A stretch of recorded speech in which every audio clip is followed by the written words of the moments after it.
Sorry, I had my video cut off my phone storage, maxed out, had to delete videos. If that man got a vision, if that man got a plan, then love that man, support that man, stand beside that man, and know that that man is going to make it. But instead, it's so many women today that would rather a man take shortcuts just so she could have Louis Vuitton in this house or this apartment, and will okay him doing illegal crime just so that she have money and she can post online as if she taken care of. And the men with character, their name is being spit on. And I'm telling you, this is a trick of the enemy, because the devil know that if he could bring together greedy and Jezebel women with sorry, no good men, that the family structure will not stand, that the family structure will not survive. But if he can take and make women disrespect men and not appreciate the godly attributes and characteristics of a man, and make a man not appreciate the godly characteristics and attributes of a woman, if he can take and put them against each other, then the family unit cannot be built and it cannot stand. And that is a trick of the enemy. And it is showing up in ways like this, which most people won't even correlate the two. But when I see a woman calling out a man physically, it's different mentally. It's women that's way smarter than men. It's women that is way smarter than men in certain ways, but we smart differently. Because when you look at airplanes, when you look at cars, when you look at skyscrapers, when you look at the iPhone, when you look at this Mac computer, these things mostly come from the mind of a man. Go look up the inventor. So a man is smart as well. Like when you look at these men that are creating world domination, like Elon Musk and Mark Zuckerberg, that is a brain that put them in that position. So that has to be respected. I wish that more men of God were respected and supported, so that men of God could create systems that can help in the world. But a lot of times a man of God is not going to have the flash and the money and the get rich quick schemes and the overnight success, because that's not how God works. God builds you slowly to make sure that you have the character to withstand when you reach where he is taking you. So God gonna make sure, and God moves you slowly to make sure the people that are attached to you deserve it. So guess what? I'm here today and I'm doing well, but through my book process, when I wrote my first book, I got no support. I had one guy that I know that reached out to me and bought 15 books. But all my homeboys I grew up with, they didn't even buy one book. They ain't buy one book. So guess what? That was God showing me that not now one of them deserve to eat from the fruit that he has produced today. Because when I was at the root, they weren't trying to help plant and toil the soil. So that's why God moves you slowly. See, if you're an overnight success, everybody around you, they ain't had to go through no trials and tribulation. They ain't had to suffer none. They ain't had to support you when there was no reward for it. When you just go from here to here to here, when you always got money, when you go from dope money to scamming money, you don't know if you got day ones. But when you stop getting dope money and you go bust dishes and making $7.50 an hour, now who steal your homeboy? Now what woman is in your life? That's who God wants you to go with. And see, today, women, even Christian women, are being deceived because they thinking that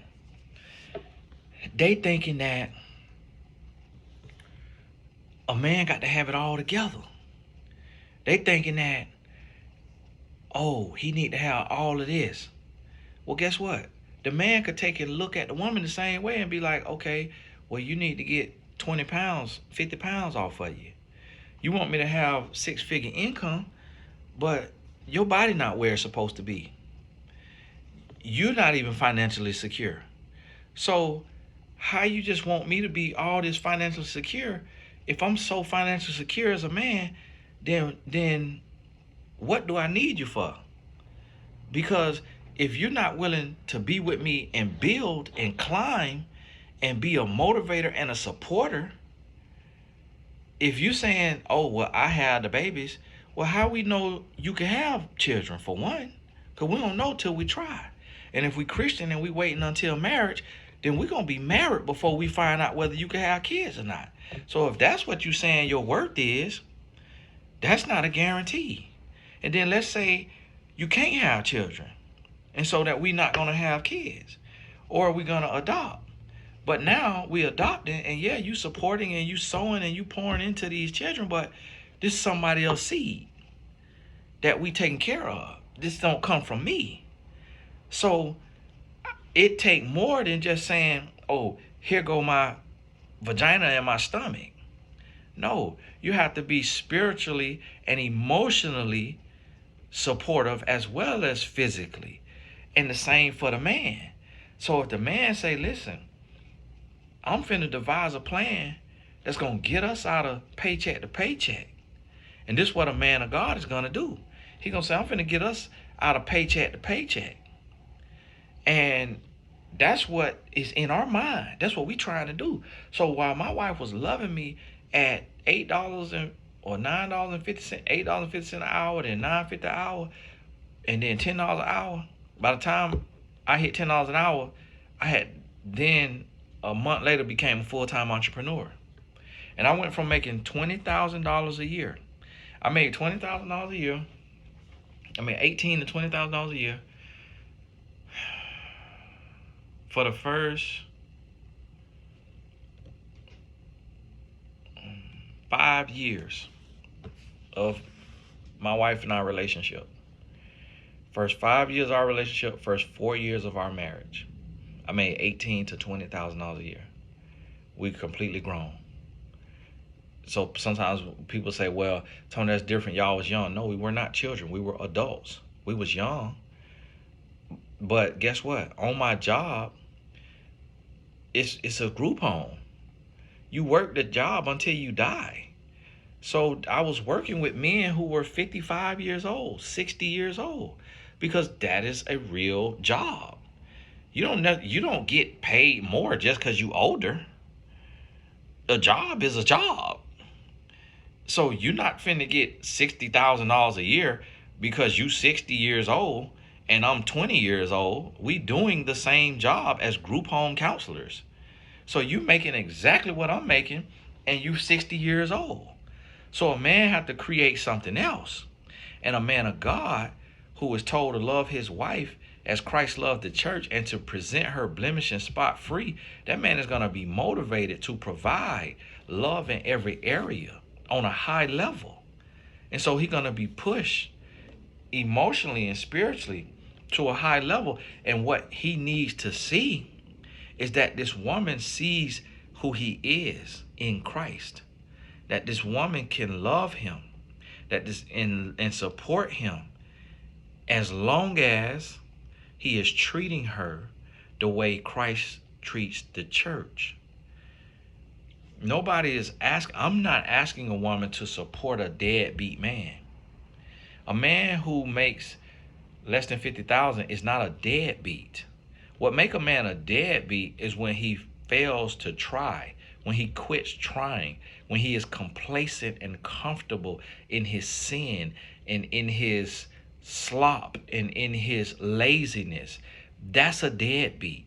But a man who is busting his butt and he's dreaming and he's planning and he's executing, that man is going to win. He is going to win. And I'm telling you, as a woman, you're making a grave mistake If you turn your back on a man, or you disrespect a man, talk down to a man, and mistreat a man who has character. And a lot of times women say, oh, well, if he have character, he gonna have money. The two don't always correlate. The two don't always go hand in hand. They can in certain industries, but a man can have character and could be completely faithful to God, and he could be the director of a nonprofit that's serving disadvantaged boys. His salary as the executive director is voted on by his board member. So if they don't agree with him making more than 50,000 a year based on the funds that they have access to, then that's where his salary is. But he is full of character because of his selflessness, his heart, his commitment, and his love for Christ and the way he's living his life. But that doesn't make him rich automatically. Now, it may come a day after he has shown God that he is faithful, and after God has separated everybody who has judged him based on a dollar amount, and God has removed those people from his life, he's going to go into a season of abundance. He's going to go into a season where a billionaire going to write $100 million check, or $10 million check to his nonprofit, and now his salary gets tripled because their operating budget is that much bigger. And now he at 150, then he at 250, then he at 500,000 because of his faithfulness. And he's working in a non-profit industry. And even if outside of that, if he's capped there, God will send people to pour out into his bosom, will send people to pour into his life and be a blessing to him. God has shown up and blessed me in the same way. And some of y'all have been a part of that. Some of y'all have been a vessel of a blessing that God used you to get to me. So you know I'm not lying. You know I'm not lying. And you know that I already do business, and God still touched your heart for whatever reason to be a blessing. And you hear me talk about business. You see some of the fruits of my labor, and God still touched your heart. So if you see and you have evidence that God will move the heart of man and woman to be a blessing, to get a blessing to those he got a blessing for, then why would we disrespect and doubt and call out and mistreat and talk down to and look down on a child of God, male or female? Come on now. We got to do better. We got to do better, and we got to get this thing together. We got to get this thing together, and we have to have a healthy respect and appreciation for one another in order to come together and to build. We got to know our lane, and we got to stay in it. So just how, I'm going to tell you, like, physical violence, like that, physicality, like that should never be an area that a woman challenges a man. When it comes to physical, that should never be, a woman shouldn't even get pride out of that. That's a prideful spirit, and that's a dangerous spirit. When you see that God has clearly tipped the scales in an area between the genders, we should never challenge the other gender in an area that God has clearly made them superior in. That is a spirit of pride. So women who are mentally where they need to be have a very unique ability with their emotions and the way that they can care for others, the way they can care for a child, how they could carry that child, give birth to that child, nurse that child, and raise that child up. Women have a very unmatchable emotional intelligence in that space. In the midst of going through postpartum depression, it's millions of women that have made it through. And so a man would be arrogant to tell a woman, I could nurse a child better than you. I could do way better than you with a newborn. I'm way better than you with a newborn. When we see a woman's body and mind is wonderfully created, for that space of nurture, whether it's an elderly person or whether it's a child, that her mind and her heart is created differently.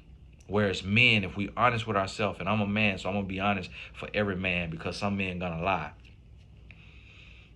We don't have the patience. We don't have the patience for screaming babies. We don't have the wherewithal, the mental capacity. The men who do, they are an exception to the rule. That's not the norm. We do not have the patience. That's why it's so many babies that are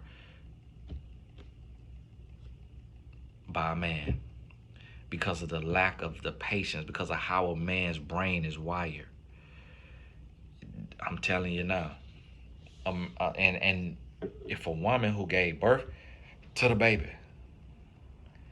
God made the woman to give birth to the baby, but then also to nurse the baby and to be with that baby 24/7, because in the beginning, the man, he was not home. So the woman was on her own. The man is out at war. They conquering land. The country is trying to take over the next country, or the man is out working, using his hands, using his gifts to provide for his family. So that woman is with child by herself. So God gave her the mental capacity. Now, when a woman is on cocaine or a woman has gone through like intense trauma, then yeah, that's going to throw that off. But a woman who has had a relatively normal life, she way more gifted and way more emotionally intelligent than a man in those areas. And so that's why the mother and the grandmother are the peacemakers in the family. And that's why the men won't smoke and ready to go to war. That's why your most violent gang members are men. That's why these violent sports are started by men. A woman didn't start MMA. A woman didn't start boxing.